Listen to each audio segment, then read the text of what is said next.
Pagod na nga ako, tapos ang dami pang tanong. Grabe, naiiyak talaga ako. Kasi sobrang ganda ko. Grabe, manggang-mangga, manggagamit.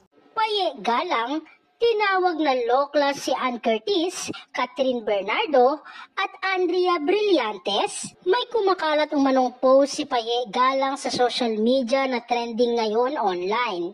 Pinabatikos umano ngayon sa buong social media ang vlogger at Toro family member na si Paye Galang.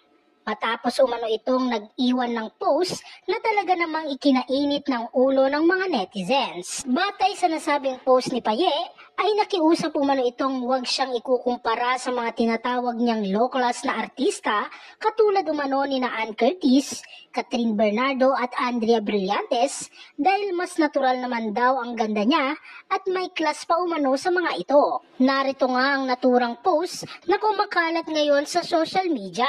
Real talk lang ha, at hindi ito for content. Pero pwede ba? Huwag niyo nga akong kinukumpara sa mga low-class na artista tulad ni Ann Curtis, Catherine Bernardo at Andrea Brillantes at kung sino-sino pa. Ew! Mas classy at natural ang ganda ko compared sa kanila. Please accept the fact na time ko ngayon at totoong may panlaban ako sa kanila. Hello! Ang chichip kaya nila, kadiri. Nang dahil dito nagkagulo ang mga netizens at puro pambabatikos ang inabot ni Paye sa mga ito. Kaloka ugali ni Paye. Mas pinatunayan niya na Lucifer pangalan niya. Sa kademonyahan ng kanyang pag-uugali, taas ng tingin sa sarili. Take note, beauty fades, while the goodness inside is forever. Una sa lahat, di naman siya dapat ikumpara kina Ann Curtis at Catherine Bernardo. Kasi baka ingrown lang siya sa kanila. Nagpatangos lang ng ilong, yumabang na ng sobra. Anong natural sa kanya? Ha ha ha. Tsaka mas maganda pa si Andrea kesa sa kanya. Natural beauty is better than retokada. Hay naku inang Paye, magharap ka nga sa salamin.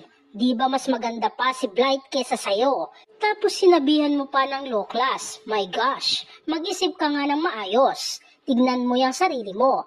Di ba mas low class pa sa iba? Shes, retokadas go to hell. Tumangos lang ilong mo, yumabang ka na. Kala mo naman ayan yung totoo mong ilong.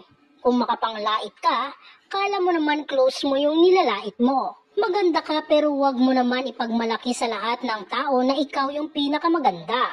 Hello? Kung makaiw ka sa mga artista, artista ka ba? Samantala sa official Facebook page ni Paye ay wala naman umano itong ganoong post at inamin niya mismo hindi siya nag-post nito.